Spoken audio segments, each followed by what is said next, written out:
you don't know me, my name is Danny. I'm a health, wellness, life, and weight coach. And like many of you, I've had my own journey with health and weight and body throughout the years. And I know that when you're feeling ready for change, it can be very tempting to jump to extreme measures, which is why I wanted to do this video just as a way to invite you to pause, take a deep breath, and connect to sanity, aka to the wiser part of yourself, so that you can think about this in a kind, sustainable way. And while I know there is a ton of information in the world around health and weight loss and tons of really great information, these are 3 tips that have really been helpful and grounding to me throughout my journey. So this is what I want to share with you. Okay, so let's start with food, because I know when it comes to health and weight, that's where most people's mind goes first, and that's for good reason. Food is a very important piece of the puzzle. But we do live in a world where there is an abundance of nutritional information coming at us. And very often this information is quite contradictory, right? Should we do this? Should we do that? Should we go left? Should we go right? There's a lot of information. There's a lot of science that backs up all of this contradictory information. And so oftentimes we're left feeling a little bit confused and overwhelmed and even hopeless, because you feel like you're just not sure which direction to turn. So I want to simplify this for you, okay?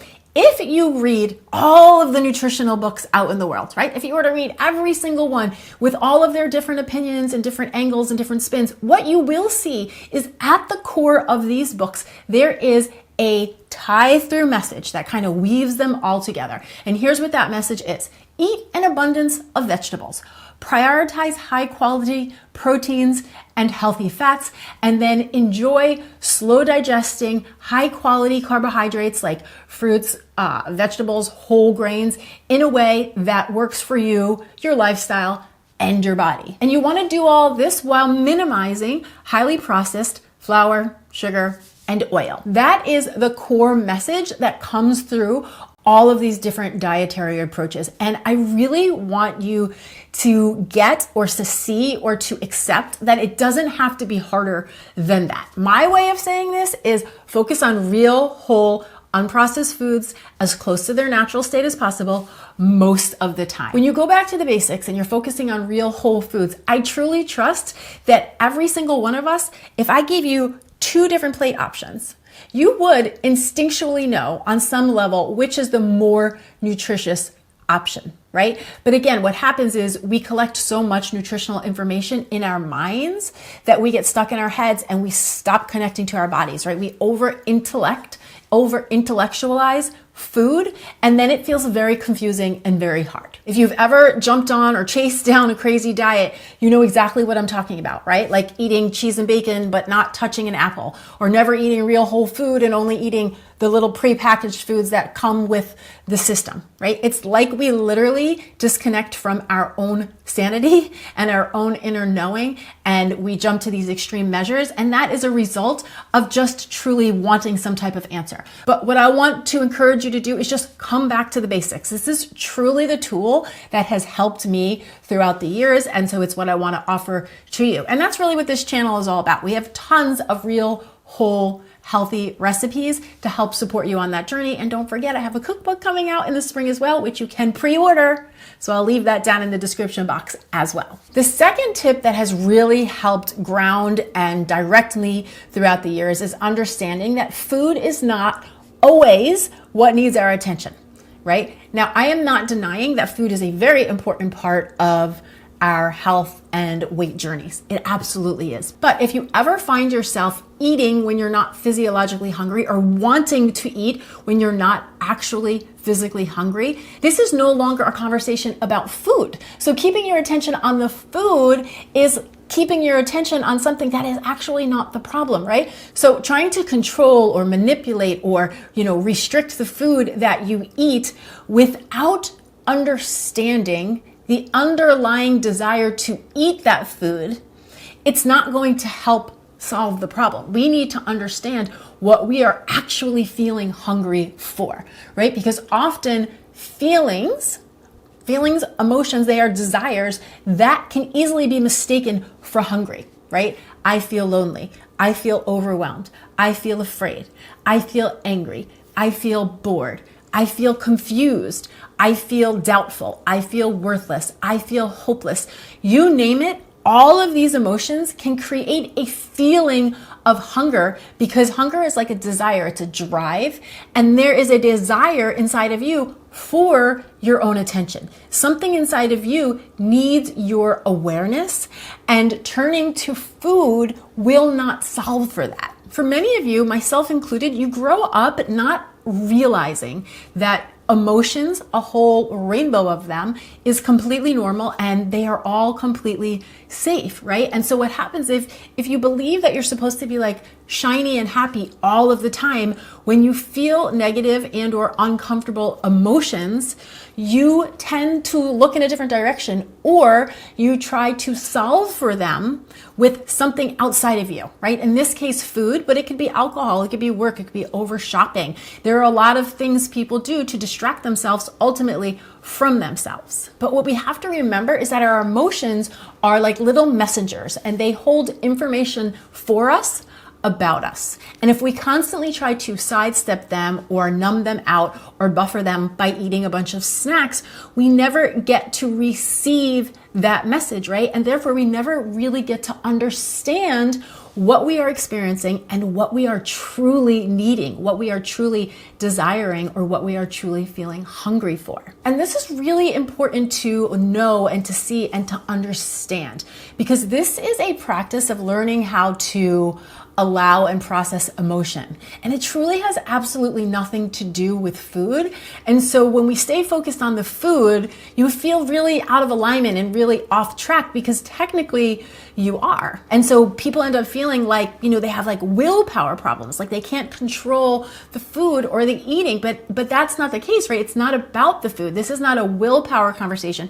It's a self-awareness conversation. When it comes to emotions, so much of the work is simply to create awareness about them, to acknowledge them. You don't necessarily have to do anything with them. You don't need to fix yourself. You don't need to change yourself, but you do need to bear witness to yourself. You have to be willing to be with yourself in all of it. So often what we're really wanting the most is our own attention, right? It's our own acknowledgement. So taking the time to build a practice around self-awareness and the ability to allow and process emotions, no matter which ones they are, is really a practice worth taking on, because you're going to see that as you practice that strong desire to eat when you're not hungry, that strong desire to have foods when you're not physically hungry for them, just starts to fall away. And it's not a wrestling match with the food. You'll see it actually has nothing to do with the food at all. It's not even a food conversation, right? This is much more about self-awareness and self-inquiry. And as we practice that over desire for food starts to fall away. And the third tip or tool that has really helped guide and ground me throughout the years is understanding that big change truly is a culmination of small daily practices. It is our day in and our day out habits that will create any type of change that we want. And we do live in a world where everybody's trying to sell us, the big change, the quick fix, the extreme measures.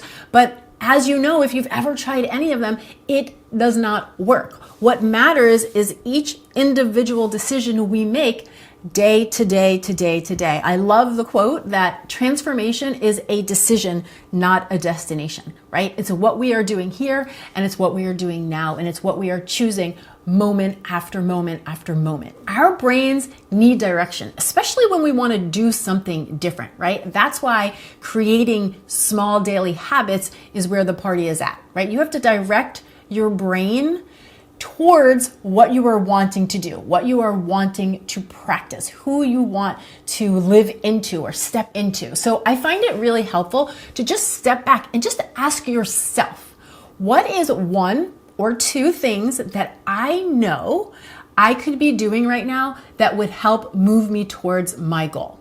right? You can also ask yourself, what is one thing I'm clear that I could stop doing right now that could help move me towards my goal? But usually we have to remember that when we take something away, it's much easier to replace that with another habit rather than just trying to like white knuckle remove something from go. And do yourself a favor and don't look at the big players until you have truly mastered the core basics, again, that we hear over and over again, because this is what it all boils down to, right? Are you staying hydrated every day? Are you drinking enough water? Are you getting fresh air every single day?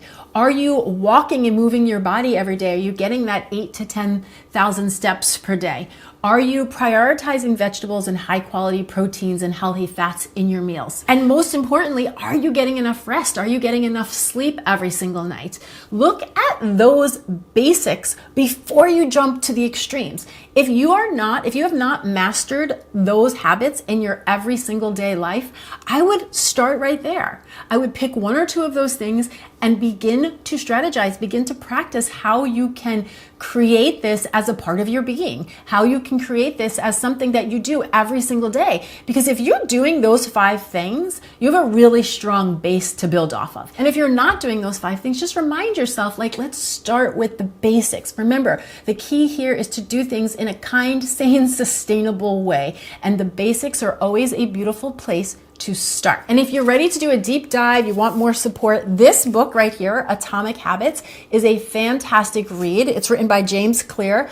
Tiny changes, remarkable results. It's really a great reminder. It has lots of tips and tools about how we actually practice creating day-to-day habits that support what we want to create and or achieve. And I think it's a great read, especially because we live in a world that's always trying to sell us like on the fast, quick, overnight fix. And this is a reminder that change actually happens gradually with the little tiny decisions we do each and every day.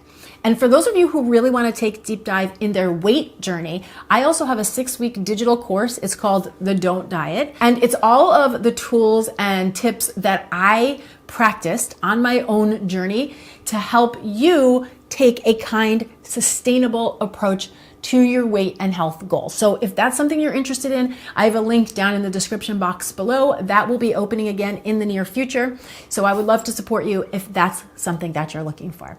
Okay. Now, as always, I want to hear from you. What tips and tools have helped you on your health and or weight loss journey throughout the years? I'm looking for like really good, sustainable, practical tips that you have practiced that have helped to move you forward. So come on down to the comments below and do share. And of course, if you have any questions, thoughts, aha moments, that is also the place to share as well. Thanks so much for watching. I'm Dani Spies, and I'll see you back here next time with some more food for thought. Cheers.